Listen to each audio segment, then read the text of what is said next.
சாரா டக்கர் காலேஜுடைய property, அந்த இடம் யாருக்கு சொந்தம்? இப்போ உங்களுடைய பார்வையில் சிஎஸ்ஐ தான் நீங்கள் சொல்வீங்க. நான் என்ன சொல்கிறேன், இந்திய அரசாங்கத்துக்குரியது அந்த இடம் அப்படின்னு நான் சொல்கிறேன். அதனால தான் முதலமைச்சர் அங்கே போகிறார். இன்றைக்கு இதே பிரதமர் மோடி அவர்கள் நினைத்தால் சென்ட்ரல் கவர்மெண்ட் எடுத்து நடத்தும் அப்படின்னு இப்போ பிரதமர் மோடி அவர்கள் சொன்னார்கள் என்றால் என்ன நடக்கும்? அப்படி சொல்ல மாட்டார் மோடி அவர்கள். ஏன் சொல்ல மாட்டாரு? தமிழக மக்களை அவர் நேசிக்கிறார், கிறிஸ்தவ மக்களை அவர் நேசிக்கிறார். திராவிட முன்னேற்ற கழகத்தின் முதலமைச்சர் ஏதாவது ஒரு இந்து கோயிலுக்குள்ள போயிருப்பாரா? ஆனால் கிறிஸ்தவ ஆலயத்துக்குள்ள எத்தனை ஆலயத்துக்குள்ள போயிருக்கிறார்? ராபர்ட் புல்ஸ் நாகர்கோவில், சரிங்களா? பக்கா கிறிஸ்தவர். ஆனால் அவர் பாராளுமன்ற உறுப்பினராக இருப்பதினாலே அவர் என்ன பண்ணுறாங்க, திருநெல்வேலியில் உள்ள இந்து கோயிலுக்கெல்லாம் அவர் அழைச்சிட்டு போகிறாங்க. மாலையை போட்டுக்கிறாரு, பட்டையை அடிச்சுக்கிறாரு. ஆனால் நீ முதலமைச்சராக இருந்தே நீ போல்வி. ஆனால் அந்த கிறிஸ்தவர்கள் முட்டாள்கள் என்ன நினைக்கிறாங்கன்னா, முதலமைச்சரே வந்துட்டாரு. விளங்கதான் நான் சொல்றது, முதலமைச்சரே வந்துட்டாரு. டே முட்டாள், இப்போ நான் சொல்றேன்டா கிறிஸ்தவ பசங்களுக்கு, நம்ம சபைக்கு வராரா பார்த்துட்டு போ, வேண்டான்னு சொல்லல, ஆனால் வாக்கு கொடுக்காதுன்னு கட்டாயம் சொல்லுவாங்க.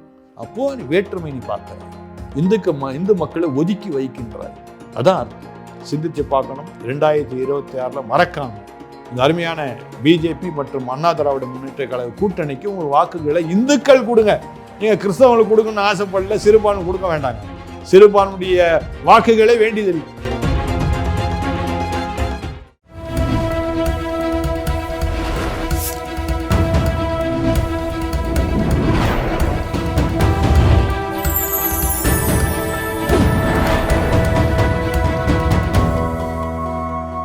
சேனல் 5 தமிழ் நேயர்களுக்கு வணக்கம். இன்றைய நேர்காணலில் நம்மோடு பேச இருப்பது ஆங்கிலிக்கன் திருச்சபையின் RC bishop Gunasekaran Samuel. Father வணக்கம். ஃபாதர் வணக்கம். வணக்கம். சிஎம் அவர்கள் தென்பகுதி நெல்லை போன்ற பகுதிகளுக்கு அரசு நலத்திட்டங்கள் உதவிகளை துவக்க வைக்கிறாங்க. அதே நேரத்தில் சாரா டக்கர் காலேஜில் மீட்டிங் ஃபங்க்ஷன்லாம் வச்சுருக்கிறாங்க. அப்புறம் நேற்று முன்தினம் விமான நிலையம், மீனம்பாக்கம் விமான நிலையம் பக்கத்தில் ஹஜ் அவங்க இஸ்லாமியர்களுக்கு ஒரு புனித ஸ்தலம் மாதிரி 38 சம்திங் கோடியில் கட்டி கொடுத்துருக்குறாங்க. இதில் பல்வேறு விமர்சனம் என்ன வைக்கிறாங்கன்னா, தொடர்ந்து இந்துக்களை புறக்கணிக்கிறாங்க, அவங்களுக்கு செய்யட்டு, பட் ஆனால் ஏன் இந்துக்களை எவ்வளோ வக்கனையாக பார்க்குறாங்க அப்படின்னு பேசி விமர்சிக்கிறாங்க. அதை எப்படி பார்க்குறீங்க? இப்போ சாரா டக்கர் காலேஜ் யாருதுன்னு நீங்கள் சொல்ல வரீங்க? இப்போ எனக்கு அது ஒரு பெரிய கேள்வி. சிஎஸ்சி நிர்வாகத்துடையதா இல்லை எனக்கே தெரியல. அதாவது இப்போ உங்கள் கண்ணோட்டத்தில் அது சிஎஸ்ஐக்குரியது நீங்கள் சொல்ல வரீங்க, சரிங்களா? சாரா டக்கர் ஆரம்பித்தது எந்த காலத்தில்?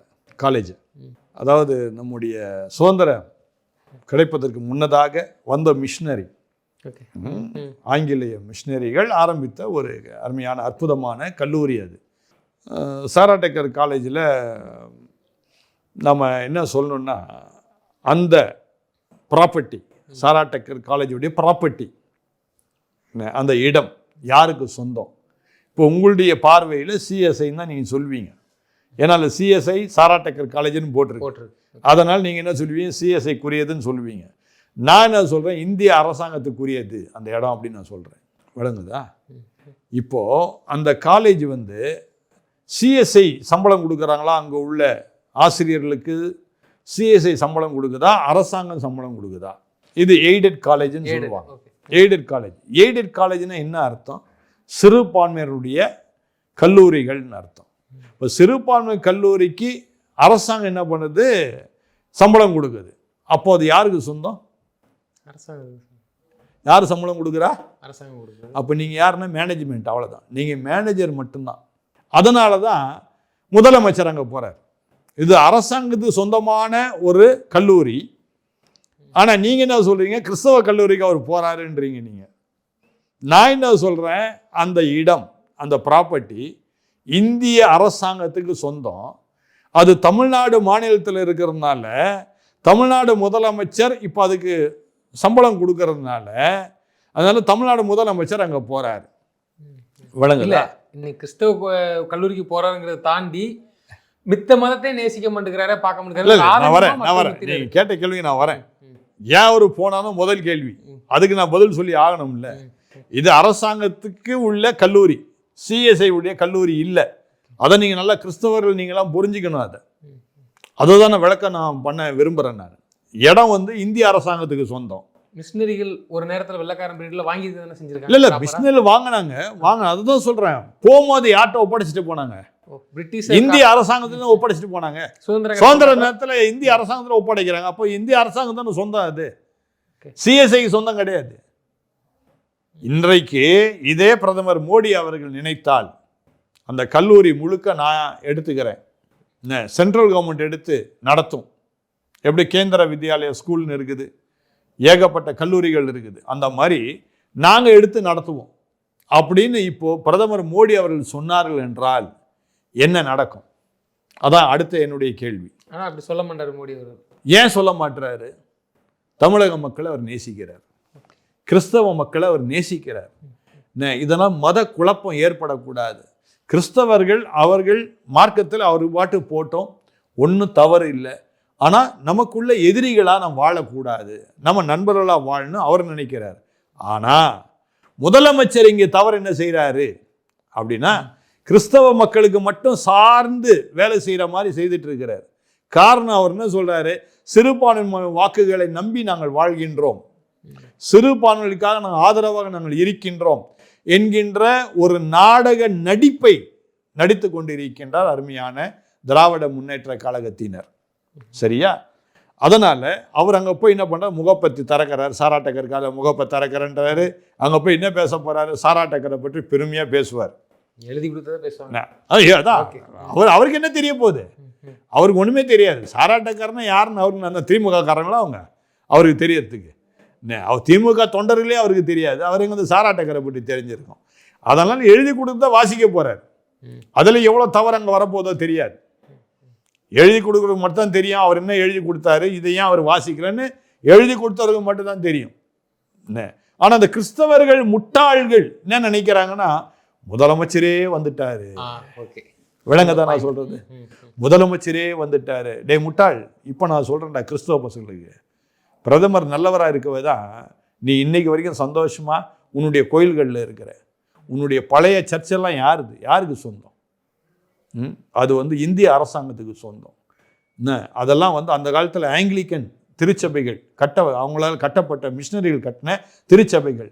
நீங்கள் வேணால் பெரிய பெரிய பழைய ஆலயத்தில் பாளையங்கோட்டையில் சிஎஸ்ஐ கத்தீட்ரல் இருக்குது, மெட்ராஸில் சிஎஸ்ஐ கத்தீட்ரல் இருக்குது, அங்கெல்லாம் போய் பாருங்கள், கல்வெட்டு இருக்குது பாருங்கள், ஆங்கிலிக்கன் பிஷப் கட்டினார்னு இருக்கும் பாருங்க. ஆனால் இன்னைக்கு அது சிஎஸ்ஐ கையில் இருக்குது. ஏன்னா பிரதமர் அவர்கள் விட்டு வைத்து இருக்கின்றார்கள். நீ என்ன சொல்றீங்க, கிறிஸ்தவர்கள் என்ன சொல்றீங்க, பிரதமர் பிஜேபி கிறிஸ்தவர்களுக்கு எதிரான கட்சின்னு சொல்றீங்க. ஏன் எடுத்த எடுப்பில் இந்த 13 வருஷமா அவங்க ஆட்சி செய்கிறாங்க. ஏதாவது ஒரு வருஷத்துல உன் திருச்சபை மேல கை வச்சாங்களா? பிஜேபி கை வச்சுதா? ஆனா திமுக 4 திருச்சபைகளை 2024 இதே சென்னை பட்டத்தில் உடைச்சாங்க. இப்போ ஈஸியை திருச்சபையை உடைக்கிறாங்க. குரோம்பேட்டில் போன இதில் நம்ம பேட்டி நம்ம கொடுத்தோம். என்ன ஆக நேற்றைய தினத்தில் என்ன பண்றாரு முதலமைச்சர், ஹஜ் பயணிகளுக்காக அவங்க தங்குவதற்காக பெரிய இதை அவர் என்ன பண்றாரு, கல்வெட்டு அவர் அங்கே போய் அடிக்கல் நாட்டு விழா நடத்துறாரு. ஆக அவர் வைக்கிற இது எப்படின்னா, வெறும் கிறிஸ்தவர்கள் மேலேயும் இஸ்லாமியர் சகோதரர் மேலே மட்டும்தான் முன்னுரிமை கொடுத்து எல்லாவற்றையும் செய்கிற. இந்துக்களுக்கு ஒன்றுமே செய்யல. ஆனால் இந்துக்கள் என்ன பண்ணுறாங்க, அதே உதயசூரியன் தான் நான் வாக்கை கொடுப்பேன்றாங்க. உனக்கு எதிராக இருக்கிற ஆளுக்கு நீ வாக்கை கொடுக்குற. நான் என்ன சொல்கிறேன், உனக்கு ஆதரவாக இருக்கிற கட்சி பிஜேபி கட்சி. அவர் நல்லவராக இருக்கிறாரு. இது வரைக்கும் சனாதானத்தை பின்பற்றுகின்ற அவர் மட்டும்தான். அவர் மதத்துக்கு உண்மையாக இருக்காரு. அவர் கரெக்டாக இருக்கிறார். பிஜேபி அரசாங்கம் கரெக்டாக இருக்குது. எந்த கிறிஸ்தவ ஆலயத்தையும் அடிக்கலை, எந்த இந்து ஆலயத்தையும் அடிக்கலை, எந்த முஸ்லீம் ஆலயத்தையும் அடிக்கலை. இப்போது உடனே என்ன சொல்லுவாங்க, அயோத்தியில் பாபர் மசூதியை உடைச்சாங்களே, இப்போ அயோத்தியில் இன்ன மாதிரி அருமையான மசூதியை கட்டிட்டு இருக்காங்க தெரியுமா? அருமையான மசூதியை கட்டுறாங்க. இது வரைக்கும் உலகத்திலே இல்லாத ஒரு அருமையான மசூதியை இதே பிஜேபி அரசாங்கம் கட்டி கொண்டு இருக்கின்றது. அருமையான இடத்தை கொடுத்து. நீ அதே முஸ்லீம் சகோதரர் நினைச்சா கூட கட்ட முடியாது. ஆனால் இந்திய அரசாங்கம் இதை கட்டி கொண்டு இருக்கின்றது. யாருக்காக? முஸ்லீம் சகோதரர்களுக்காக. ஆனால் என்னைக்காவது முதலமைச்சர், திராவிட முன்னேற்ற கழகத்தின் முதலமைச்சர் ஏதாவது ஒரு இந்து கோயில் உள்ள போயிருப்பாரா? சும்மாவது பார்வையிட போயிருப்பாரா? இல்லவே இல்லையே. ஆனால் கிறிஸ்தவ ஆலயத்துக்குள்ளே எத்தனை ஆலயத்துக்குள்ளே போயிருக்கிறார். எத்தனை நிகழ்ச்சிகளில் முஸ்லீம் உடைய நிகழ்ச்சிகள் அதில் போய் கலந்துக்கிறாரு. ஏன் அறிவு வரல இந்துக்களுக்கு? இது இந்து நாடுப்பா இது. ஏன் இந்துவா இருக்கிற நீ திராவிட முன்னேற்ற கழகத்துக்கு எதிராக உன்னுடைய வாக்குகளை கொடுத்து அண்ணா திராவிட முன்னேற்ற கழகம் மற்றும் கூட்டணி கட்சியாக இருக்கிற பாரதிய ஜனதா கட்சிக்கு ஏன் உன்னுடைய வாக்குகளை நீ கொடுக்க மாட்டுற? சிந்திச்சு பார்க்கணும். 2026 மறக்காம இந்த அருமையான பிஜேபி மற்றும் அண்ணா திராவிட முன்னேற்ற கழக கூட்டணிக்கு உங்கள் வாக்குகளை இந்துக்கள் கொடுங்க. நீங்கள் கிறிஸ்தவங்களுக்கு கொடுக்கணும்னு ஆசைப்படல, சிறுபான்மை கொடுக்க வேண்டாங்க. சிறுபான்மையுடைய வாக்குகளே வேண்டியதில்லை, இந்துக்கள் கொடுங்க. நல்ல ஆட்சி தமிழ்நாட்டில் இருக்கும். இல்லை நீங்கள் சொன்ன மாதிரி இப்போ வந்து இந்துக்கள் கோயிலுக்குள்ளேயே முதல்வர் போக மாட்டேங்காரு. நம்ம அந்த பாயிண்ட் ஆஃப் வியூட அது வந்து அவர் தனிப்பட்ட விருப்பமாக இருக்கலாம். ஆனால் அரசு ஒரு முதல்வர் எல்லோருக்குமானது. இதை வந்து மக்கள் எப்படி பார்க்குறாங்கன்னா, அப்போ எங்களை மட்டும் புறக்கணிக்கிறாரே, பெரும்பான்மையாக இருக்கக்கூடிய இந்து சமூகத்தை ஏன்னு ஒரு பெரிய கேள்விக்குறி இருக்குது. ஆனால் அதை அவங்க ஓப்பனாகவே சொல்கிறாங்க. சனாதனத்தை நக்கல் அடிக்கிறது தைரியமாக இருக்கிறாங்க. அந்த தைரியம் எதனால் வருதுன்னா, சிறுபான்மை ஓட்டு நம்மளை காப்பாற்றிக்கணும் அப்படின்ட்டு. இன்னைக்கு தென்பகுதியில் போய் இருந்துக்கிட்டு நீங்கள் சொன்ன மாதிரி இந்த சாராட்டக்கர் நுழைவாயில் திறப்பு வைக்கிறது, கிறிஸ்துமஸ் விழாவே அங்கே பிரம்மாண்டமாக கொண்டாட போகிறாங்களாம் பேசிகிட்டு இருக்கிறாங்க. வழக்கமாக சென்னையில் கொண்டாடுவாங்க, நான் பார்த்துருக்குறேன். ஸோ இதெல்லாம் வந்து அப்போ மீண்டும் வந்து எங்களுக்கு சிறுபான்மை ஓட்டு போதும், இதை வச்சு நாங்கள் வெற்றி பெற்றுருவோங்கிற ஒரு தைரியம், துணிச்சலா அதை எப்படி தான் பார்க்குறது? வெறுமனே நம்ம வந்து இவர் இந்துக்கள் கோயிலுக்குள்ளே போக மாட்டேங்கிறாரு, அவர் ஒரு தனிப்பட்ட மனிதனோட விருப்பமாக கூட இருக்கலாம், நான் எங்கே வேணாலும் போவேன், இதுக்கு சம்மந்தம் கிடையாது, ஆனால் இந்துக்களையும் நாங்கள் மதிக்கிறோம் அப்படின்னு தான் பேசுகிறாங்க. நம்ம புத்தம்பதாக சொல்லிட்டு போயிட முடியாது இல்லை, அதோட ஆழ மையப்புள்ளி என்ன ஃபாதர்? நீங்கள் திருநெல்வேலி தானே, நானும் திருநெல்வேலி தானே. திருநெல்வேலி பாராளுமன்ற உறுப்பினர் யாருன்னு தெரியுமா உங்களுக்கு? இப்போ காங்கிரஸோடைய ஒரு பேர் கூட நல்ல பேர், ராபர்ட் புரூஸ். அவர் நாகர்கோவில்கார், ஆனால் யாருன்னு தெரியாது. ராபர்ட் புரூஸ் நாகர்கோவில்கார், சரிங்களா? இப்போ அவர் வந்து சிஎஸ்ஐயில் முன்னாள், சிஎஸ்ஐ முழுக்க முன்னாள், அவர் தான் வந்து பொருளாளராகவும் செயலாளராகவும் இருந்தார். பக்கா கிறிஸ்தவர். ஆனால் அவர் பாராளுமன்ற உறுப்பினராக இருப்பதினாலே அவர் என்ன பண்ணுறாங்க, திருநெல்வேலியில் உள்ள இந்து கோயிலுக்கெல்லாம் அவர் அழைச்சிட்டு போகிறாங்க. இந்து கோயிலுக்குள்ளே போகும்போது சட்டை இல்லாமல் போகணும். அதே ராபர்ட் புரூஸ் என்ன பண்ணுறாரு, சட்டை இல்லாமல் போகிறாருங்க. என்ன மாலையை போட்டுக்கிறாரு, பட்டையை அடிச்சுக்கிறாரு. ஒரு கிறிஸ்தவன் இந்து கோயிலுக்கு போகும்போது அவன் பாராளுமன்ற உறுப்பினராக இருப்பதினால, மக்கள் பிரதிநிதியாக இருப்பதினால என்ன பண்ணுறான், இந்து கோயில் உள்ள போகிறான். ஆனால் நீ முதலமைச்சராக இருந்தே நீ போலியே, தெரியுதா? பூசினாலும் அவங்க முன்னாடியே அழிக்கிறது. அப்போ நீ முதலமைச்சரா, தமிழ்நாட்டுக்கான முதலமைச்சரா நீ, இந்துக்களுக்கான முதலமைச்சரா நீ, நினைக்கிறாங்களே இந்துக்களுக்கான முதலமைச்சரா நீ, அது வந்து நிராகரிக்கிறது, அவங்க மத்தியிலே போய் அந்த இதெல்லாம் அழிக்கிறது. நான் என்ன சொல்றேன், நீ அழிச்சுக்கோ. உன் மனைவி துர்கா ஸ்டாலின் கோயிலுக்கு எல்லாத்தையும் பட்டையை போட்டுக்கிட்டு போறாங்களா, அழிக்க முடித்து உங்களுக்கு தைரியம் இருக்குமா? அவர் சுதந்திரம் அப்படிங்கிறாரு. அவர் எப்படி அவன் சுதந்திரம்? அது அவங்களுடைய மனைவி சுதந்திரம். ஏங்க கணவன் மனைவினா ஒரே சரீரம் தாங்க. கணவன் மனைவினா ஒண்ணுன்னு அர்த்தம். அது நான் மனைவி வேற கணவன் வேறன்னு சொல்லல. அப்ப அது குடும்பமே இல்லைன்னு அர்த்தம். அது குடும்பத்துக்கு அழகே இல்லைங்க. சரி, என்னவா வேணா இருந்துட்டு போட்டு, ஆனா மக்களுடைய முதல்வர் நீங்க எல்லாரையும் நேசிக்கணும். அதான் நான் சொல்ல வரேன். ஏங்க ஒரு பாராளுமன்ற உறுப்பினரே தன்னுடைய சுய இதை மறந்து, நானே அவர் திட்டி இருக்கிற ராபர்ட் புரூஸை, ஏன் அவர் கிறிஸ்தவனா வந்துட்டு நீ இந்த மாதிரி பண்றிய நான் கேள்வி கேட்டிருக்கிறேன். ஆனா அவர் சொல்ற காரியம் என்ன, நான் மக்களுடைய பிரதிநிதி, அதனால நான் போறேன். இப்போ நீ தமிழ்நாட்டுக்கே முதலமைச்சராச்ச, உன்னால கிறிஸ்தவ விழாவுக்கு வர முடியுது, கிறிஸ்துமஸ் கொண்டாட முடியுது, சாராட்டக்கரை வந்து தரப்ப நீ இங்க சென்னையில உள்ள எல்லா கிறிஸ்தவ சபைக்குள்ளேயும் நீ போவ, கிறிஸ்துமஸுடைய வாழ்த்துக்கள், பால் தினகரன் இதுல எல்லாம் பால் பாக்கெட்ல கிறிஸ்துமஸ் விழா இது வாழ்த்துக்கள் சொல்ற, கிறிஸ்துமஸ்ன்னு ஹாப்பி கிறிஸ்துமஸ் பால் பாக்கெட்ல வருது. திமுற கெத்தாவே பண்றாங்களே, மாட்டவே மாட்டோம், எங்களுக்கு தேவை. ஏன் தீபாவளிக்கு சொல்ல வாழ்த்து பால் பாக்கெட்ல இல்ல? அதான் அது அவங்க திமுறாவே பண்ற மாதிரி தான் தெரியும். நீ என்ன வேணா சொல்லிக்கலாம். அப்போ ஏன் இந்த இந்துக்களுக்கு அறிவு வரல? ஏங்க அவங்க திமுறா பண்றாங்க, ஏங்க இந்த இந்துக்களுக்கு அறிவு வரல? இந்துக்களுக்கு ஏங்க அறிவு வரல? அப்படி போய் நான் ஒரு கிறிஸ்தவ ஆன்மீகவாதிங்க, நான் கேட்கிற இந்துக்களை பார்த்து ஏன் உங்களுக்கு அறிவு இல்ல? இதே போய் நீங்க இந்து சகோதரர்கிட்ட போய் கேட்டீங்கன்னா நீங்க தான் வந்து மத கலவரத்தை பண்ணுவாங்க, அப்ப திட்டமிட்டு நாங்க எப்படி இருக்கிறோம் பாத்தீங்களா அப்படின்னு பேசுறாங்கல்ல. அந்த இதுதான் முன்வைக்கிறேன். இப்போ உங்களை தானே இப்போ மத கலவரத்தை பண்ற மாதிரி பண்ணிட்டாங்க. திருப்பரங்குன்றத்தில் வந்து கலவரத்தை உண்டாக்குறாங்க. இப்போ திடீர்னு ஏங்க 15 நாளா பார்த்தீங்கன்னா அழகாக போயிட்டு இருந்தது கேஸு. திடீர்னு இப்போ வக்பூலேருந்து எங்கேருந்து இது எங்கள் இடம் எங்கள் தூண் தான் சொல்லி வந்திருக்கிறாங்க புதுசாக. அது கேள்விப்பட்டீங்களா? அந்த தூண் எங்கள் தான் சொல்லி வக்பூலேருந்து திடீர்னு மனு போடுறாங்க. இவ்வளோ நாள் எங்கே போனீங்க? அப்போ இவங்களை யார் செய்ய சொன்னது? இந்த திராவிட முன்னேற்ற கழக அரசாங்கம் தான் செய்ய சொல்லுது. 15 நாள் சும்மா இருக்கிறவங்கள இப்போ நீ தூண்டி விடுறல, கலவரத்தை தூண்டி விடுறதே நீ தானே. இப்போ கலவரத்தை நீ தானே தூண்டி விடுறப்போ. இவ்வளோ நாள் அமைதியாக இருந்தான் அவன். அந்த முஸ்லீம் சகோதரன் நல்லவன், அவனை கெடுக்கிறது யாரு? நாத்திகவாதின்னு உன்னை சொல்லிக்கிற, ஆனால் கிறிஸ்தவ கோயிலுக்கு போகிற. நாத்திகவாதின்னு உன்னை சொல்லிக்கிற, ஹஜ்ஜியில் போய் அங்கே போய் அடிக்கல் நாட்டு விழா நடத்திக்கிற. நாத்திகவாதின்னு சொல்கிற, அவங்க இந்த இந்த முஸ்லீம் வந்து 40 நாள் உண்ணாவிரதம் இருப்பாங்க, அதில் தொப்பியை போட்டுக்கிட்டு போய் உட்காந்துட்டு கஞ்சியை குடிக்கிற. ஏன் இந்துக்களில் போய் பட்டையாட்சி தப்பு இல்லையே? அவங்களும் நம்ம மக்கள் தானே. உன்னை தேர்ந்தெடுத்த மக்கள் தானே அவங்க. உன்னை முதலமைச்சராக உட்கார வச்சிருக்கிறாங்க அந்த மக்கள் தானே. அந்த மக்களுக்காக போய் ஒரு பட்டை அடிக்க தப்பு இல்லையே. போய் உட்காரு, என்ன தவறு இருக்கு? அப்போ நீ வேற்றுமை நீ பார்க்கிறாய், இந்து மக்களை ஒதுக்கி வைக்கின்றாய், அதான் அர்த்தம். அப்போ ஒதுக்கி வைக்கிற உனக்கு திரும்ப போய் இந்த இந்து மக்கள் 2020 வாக்கு கொடுத்தாங்கன்னா அவங்கள மாதிரி முட்டாள் யாருமே கிடையாதுங்க. அதுதான் நான் சொல்லுவேங்க. ஒரு பெரிய ஒரு ஆதங்கமாக பார்க்குறது மத்தியில் அவருடைய தனிப்பட்ட விருப்பங்கிறதும் அது தனிப்பட்ட விருப்பம் இருக்கட்டுங்க. அவர் யாருக்கு முதலமைச்சர்? நாட்டு மக்களுக்கு தான் முதலமைச்சர். அவ்வளோதான். அவர் மக்களுக்கு அது செய்ய ஏங்க ஒரு தீபாவளி வாழ்த்து கூட சொல்ல முடியாதா?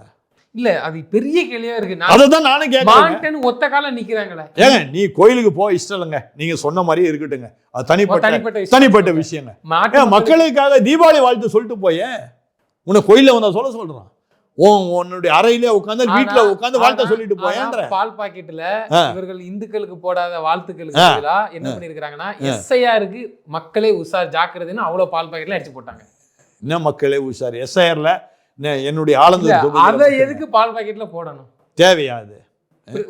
அப்போ ஒரு மத்திய அரசாங்கம் பண்ணக்கூடிய ஒரு செயலை நீ எதிர்த்து பால் பாக்கெட்லயே நீ போடுறேன். ஏன்னா நான் ஆவின் பால் வாங்கல, எனக்கு தெரியல. இல்ல போட்டாங்க. அப்படியா? அதிகாரப்பூர்வமா சொல்றேன், எனக்கு நான் பார்க்கல நியூஸ்ல. ஆனா அப்படியே அவர்கள் போட்டார்கள் என்று சொன்னால் மத்திய அரசாங்கத்துக்கு எதிராக இருக்கின்ற ஒரு காரியம். இதற்கே என்ன பண்ணலாம்? அருமையான உள்துறை அமைச்சகம் இவங்க ஆட்சியை கலைக்கலாம். இது அரசாங்க சட்டம் இல்ல. என்னோட அரசாங்க சட்டத்தையே எதிர்த்து மக்களை நீ வழி நடத்துறன்னா உன் ஆட்சியை கலைக்கலாம். ஏன் அந்த கேள்வி திரும்ப திரும்ப கேட்குறோம்னா அவ்வளோ வக்கனையா இருக்கிற இப்படி திமிராவே சொல்றாங்க. ஓப்பனா அப்படிதான் தெரியுது. பால் பாக்கெட்டுகளில் இவங்க போடலை, ஓகே நீங்கள் போடலை, கிறிஸ்துமஸ்க்கு போடுங்க, இஸ்லாமிய சகோதர பண்டிகை போட்டு போங்க. ஆனால் இவங்க என்ன கேட்குறாங்கன்னா அப்போ இந்துக்கள் பண்டிகையில் ஒரு வார்த்தை சொன்னால் என்ன அப்படின்னு கேட்குறாங்க. ஆனால் இப்போ எஸ்ஐஆர் விழிப்புணர்வை நீங்கள் பால் பாக்கெட்டில் போடுறதுக்கு எவ்வளோ அக்கறை காமிக்கும் போது தானே அது இப்போ தெரிய வருது. அப்போ திமிரா பண்ணுறது தானே எஸ்ஐஆர் விழிப்புணர்வு. பால் பாக்கெட்டில் போனான்னு கவலை, பண்ணில் போட்டாலும் பிரச்சனை இல்லைங்க. எஸ்ஐஆர் தான் இப்போ தெரிஞ்சு போச்சு, வெட்ட வெளிச்சம் ஆயிடுச்சு. என்ன ஆலந்தூர் தொகுதியில் மட்டும் ஏறக்குறைய 30,000 வாக்குகள் என்ன திருட்டு வாக்குன்னு கண்டுபிடிச்சிட்டோம். இப்போ ஒவ்வொருத்தரையும் பார்த்தீங்கன்னா அங்கே நிற்கிறவங்க, சட்டசபையில் நிற்கிறவங்க 30,000 ஓட்டில் வருவாங்க. வேணா பிரட்டி பாருங்க, 30,000 35,000. அப்போ இதெல்லாம் திருட்டு ஓட்டு இல்லை. இப்போ இந்த முறை அவங்க ஜெயிக்க முடியாது. ஏன்னா 30,000 ஓட்டு காணாமல் போயிடுச்சு. அதெல்லாம் திருட்டு ஓட்டு, செத்தவங்க பேர், இல்லாதவங்க பேர் எல்லாம் அதில் இருக்குது. 30,000 வாக்குகள் எஸ்ஐஆர் மூலம் கண்டுபிடிக்கப்படும். அப்போ பிரதமரை நான் வாழ்த்து தானே செய்யணும். ஒரு நல்ல காரியம் தானே செய்கிறாரு, மக்களுக்கான காரியம் தானே செய்கிறாரு. அதை நம்ம வரவேற்கணும்ல மக்கள், விளங்குதா? அதுதானே செய்யணும். இப்போது என்னுடைய மகளுடைய பேர் அதில் இல்லை, சரியா? எஸ்ஐஆரில் இல்லை. அப்போது எனக்குள்ள ஒரு கேள்வி வந்தவங்க பிஎல்ஓ என்னை பார்த்து கேட்டாங்க, உங்கள் மகா எங்கே இருக்கிறாங்க? என் மகா பெங்களூரில் இருக்கிறாங்க. அப்போ நம்ம சேர்க்க வேண்டாம் சார், நீங்கள் என்ன சொல்கிறீங்க? சேர்க்காதீங்க, ஏன்னா என் மகா இங்கே இல்லை. ஆனால் மகளுடைய ஆதார் கார்டு எல்லா இது இங்கே தான் இருக்குது. இன்னும் அவங்க அந்த பக்கம் மாற்றலை. நான் கூட உரிமையோடு நான் கேட்டிருக்கலாம். தேர்தலுக்காக அவங்க என்ன பண்ணலாம், வாக்குகளை போட்டு கூட போகலாம். நான் என்ன சொன்னேன், வேண்டாம், நம்ம உண்மையாக இருப்போம். அந்த மாதிரி எத்தனை பேர் உண்மையாக இருக்கிறாங்க? இப்போ எஸ்ஐஆர் வரவே நல்லதாக போச்சுன்னு நான் நினைக்கிறேன். இப்போ இல்லாதவங்க பேர்லாம் அதில் இல்லைல்ல, இருக்கிறவங்க தானே போடணும், வரவேற்கணும்ல அதை. அப்புறம் என்ன சொன்னாங்க, வட இந்தியர்கள் நிறைய பேர் இங்கே வந்துட்டாங்க, அவங்க வாக்குகள்லாம் இங்கே போகுதுன்னு. என் வீட்டில் வாடகை இருக்கிறாங்க, கேரளாவிலேருந்து வந்தவங்க. அவங்கள்ட்ட கேட்டேன், நீங்கள் எப்படி வர சட்டசபையில் இங்கே வாக்கு கொடுக்க போகிறீங்களா அப்படின்னு கேட்டேன். இல்லை, எங்கள் வாக்குகள்லாம் கேரளா தான். நாங்கள் ட்ரான்ஸ்ஃபராக இங்கே வந்ததுனால இங்கே இருக்கிறோம். நாங்கள் 5 வருஷம் இங்கே இருப்போம், 5 வருஷம் இங்கேருந்து மாறி போயிடுவோம். அப்போ எவ்வளோ உண்மையாக இருக்கிறாங்க மக்கள். அப்போ இதுலேருந்து என்ன தெரியுது? கேரளா மக்களும் நல்லவங்க, அதனால தான் யாருக்கு போட்டாங்க ஓட்டு? பிஜேபிக்கு ஓட்டு போட்டாங்க. இந்த முறை நம்ம நல்ல கண்ணோட இப்போ நான் பார்க்குறேன், என் வீட்டில் வாடகைக்கு இருக்கிறவங்க எவ்வளோ உண்மையாக சொல்கிறாங்க. நான் சொன்னேன், இல்லை வேணா நீங்கள் மாற்றிக்கலாம். இல்லை வேண்டாம் எங்களுக்கு அங்கேயே இருக்கட்டும், கேரளாலே இருக்கட்டும் அப்படின்றாங்க. அப்போ கேரளாவில் உள்ளவங்க உண்மை உள்ளவங்க தானே, நல்லவங்க தானே, அதனால தான் பிஜேபிக்கு வாக்கு போட்டாங்க. அதையாவது பார்த்து இந்த அருமையான தமிழ்நாட்டு மக்கள், அதுவும் இந்துக்கள், இந்து நாட்டு மக்கள், உங்கள் இந்துவை வெறுக்குகின்ற திராவிட முன்னேற்றங்களுக்கு எதிராக உங்கள் வாக்குகளை கொடுக்கணும்னு சொல்லி தாழ்மையாக நான் கேட்டுக்கொள்கின்றேன். அதே நேரத்தில் வந்து கிறிஸ்தவர்கள் வந்து நீங்கள் சொன்ன மாதிரி இப்போ ஸ்டாலினே திருநெல்வேலி போகிறாருன்னா அந்த மக்கள் அங்கே உள்ள சிஎஸ்ஐ மக்கள் நான் பொதுவாகவே சொல்கிறேன், ஏன்னா இப்போ அங்கே தான் அந்த ஃபங்க்ஷன் அட்டன் பண்ணுறாப்புல. ஸோ அதை அவங்களே வந்து என்ன நினைக்கிறாங்கன்னா, ஸ்டாலினே வந்துட்டாரா, ஸ்டாலின் வராரு, முதலமைச்சர் வந்துட்டாரா, அந்த ஒரு பெருமையாக நினைக்கிறாங்களே. அதை நீங்கள் எப்படி பார்க்குறீங்க? அதுக்கு விசுவாசமாக இருக்கப்படுமா அந்த அரசு? இல்லை, ஏன்னா நம்ம மக்கள் வந்து பாமர மக்கள் இருக்கிறாங்க, சாதாரண கூலி வேலை கிறிஸ்தவ சமூகத்தை சேர்ந்த மக்கள், அவங்க பெருசாக நினைக்கிறாங்களே, அப்பா திமுக தான் இவங்களை விட்டால் எங்களுக்கு ஆள் இல்லைங்கிற ஒரு பிம்பம் வந்து ஆட்டோமேட்டிக்காக கட்டமைக்கப்படுது. ஆனால் இப்போ அதாவது இதெல்லாம் நம்முடைய முன்னாடி உள்ள ஜெனரேஷன், திருநெல்வேலியில் ஊரில் உள்ள மக்கள். இப்போ ஒருவேளை முதலமைச்சர் ஸ்டாலின் வராருன்னு சொல்லி ஒருவேளை இந்த பழைய ஆட்கள் ஒருவேளை சொல்லலாம், கிராமத்தில் உள்ள பழைய ஆட்கள் ஒன்று சொல்லலாம். ஆனால் கிராமத்துலேருந்து ஒவ்வொரு குடும்பத்துலேருந்து இப்போ எல்லாரும் வெளியே வந்துட்டாங்க. சிலர் சென்னையில் வேலை செய்கிறாங்க, பெங்களூரில் வேலை செய்கிறாங்க, அவங்க பிள்ளைகள்லாம். இப்போ அவங்களாம் கட்டாயம் அவங்களுக்கு சொல்லி தருவாங்க, வேண்டாமா இப்போ சென்னையிலேருந்து இவ்வளோ அவஸ்தைப்பட்டேன் நான் இந்த ஆட்சியாளர்னால, அதனால் நீ வந்து ஸ்டாலினை பாரு, நம்ம சபைக்கு வராரா பார்த்துட்டு போ, வேண்டான்னு சொல்லலை, ஆனால் வாக்கை கொடுக்காதுன்னு கட்டாயம் சொல்லுவாங்க. அதனால் இந்த தடவை ஒரு திருப்பு முனையாக தான் இருக்கும், கட்டாயம் இருக்கும். அதுக்கு ஒரு ஒரு பாடமே இது திருவனந்தபுரம் தான். திருவனந்தபுரம் பார்த்தீங்கன்னா முக்கால்வாசி கிறிஸ்தவர்கள் தான் அங்கே இருக்கிறது. அவங்க இப்படி திரும்பிடுவாங்கன்னா பெரிய ஒரு ஆச்சரியம் அது. அதே போல தான் தமிழ்நாட்டில் கட்டாயம் நடக்கும். இது ஒரு திருப்பு முனை தேர்தலாக கட்டாயம் இருக்கும். இவர் எத்தனை முறை எத்தனை ஆலயத்துக்கு போனாலும் இன்னும் கதை நடக்காது. ஏன்னா இவர் போகிறது பொம்மை தானே, நாட் ரியல் ஸ்டாலின். உண்மையான ஸ்டாலின் போல அங்கே பொம்மை. அங்கேயும் போய் என்ன பண்ண போகிற? நீங்கள் ஆரம்பத்திலே சொன்னது போல ஏதோ வாசிக்க போகிறாரு, அதை எழுதி கொடுத்ததை வாசிக்க போகிறாரு. என்ன பண்ணுறது? நிர்பந்தம். அப்போ தான் சிறுபான்மையில் ஓட்டு வரும், அதனால் நம்ம போய் நிற்போம் அப்படின்றதுக்காக போகிறாரே தவிர மற்றபடி இவருக்கு ஒன்றும் இந்த முறை அந்த பருப்பு வேணாதுங்கிறீங்க. நிச்சயமாக நடக்காது. நிச்சயமாக தொடர்ந்து தங்களது கருத்துக்களை பகிர்ந்தமைக்கு நன்றி. நன்றிங்க.